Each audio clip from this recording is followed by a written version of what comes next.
ഹനാൻ Shah.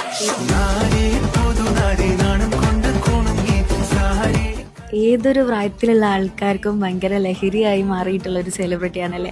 Because അവൻ്റെ വ്ളോഗാണെങ്കിലും അവൻ്റെ പാട്ടുകളാണെങ്കിലും അവൻ്റെ എൻ്റർടൈൻമെൻറ്റ് വീഡിയോസ് ആണെങ്കിലും ഒക്കെ എല്ലാവരും അത്രയും എൻജോയ് ചെയ്യുന്നുണ്ട് അല്ലേ. അനാൻഷപ്പെടുത്തിട്ട വീഡിയോസ് ഉണ്ടായിരുന്നു, വണ്ടി വാങ്ങുന്നത്, ഒരു പാട്ട് റിലീസായതൊക്കെ.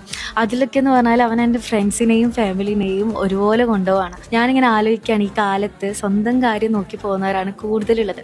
പക്ഷേ ഇവനെന്ന് പറഞ്ഞാൽ ഇവൻ്റെ ഉയർച്ചയിൽ ഇവൻ്റെ ഫാമിലിനെയും ഫ്രണ്ട്സിനെയും ആണ് ഉയർത്തിക്കൊണ്ടിരിക്കുന്നത്. നമുക്കൊക്കെ എന്ന് പറഞ്ഞാൽ ഒന്നോ രണ്ടോ ഫ്രണ്ട്സ് അങ്ങനെ ഉണ്ടാവുള്ളൂ. പക്ഷെ ഇവനക്ക് ഒരു കൂട്ടം ഫ്രണ്ട്സ് ആണുള്ളത്. അവൻ എത്രത്തോളം അവൻ്റെ ലൈഫിൽ ഫേമസ് ആവുന്നുണ്ടോ അത്രത്തോളം അവൻ അവൻ്റെ ഫ്രണ്ട്സിനെയും ഫേമസ് ആക്കിക്കൊണ്ടിരിക്കുക. നമ്മൾ ചുറ്റുപാടുള്ള ആൾക്കാരെന്ന് പറഞ്ഞാൽ എപ്പോഴും എങ്ങനെയാണെന്ന് വെച്ചാൽ ഒരാൾ നല്ല ഉയരത്തിൽ എത്തിയിട്ടുണ്ടെങ്കിൽ അയാളും കാട്ടിയും നമ്മൾ ഉയരത്തിലെത്തണം എന്നുള്ളൊരു ഈഗോയിലാണ് ജീവിച്ചുകൊണ്ടിരിക്കുന്നത്. സത്യം പറഞ്ഞാൽ ചുറ്റുള്ള ആൾക്കാരുടെ സന്തോഷത്തിൽ അവൻ ജീവിച്ചുകൊണ്ടിരിക്കുകയാണ്. അപ്പം ഈ കാലത്തിൽ സത്യമായി ഇങ്ങനത്തെ മനുഷ്യന്മാരുണ്ടെങ്കിൽ അവരൊരു പ്രത്യേകതരം ജിന്നാണല്ലേ. അപ്പം ഹനാൻ ഷാ എന്ന് പറഞ്ഞാൽ നിങ്ങൾക്ക് ഇഷ്ടമാണെന്നുണ്ടെങ്കിൽ please comment and follow me.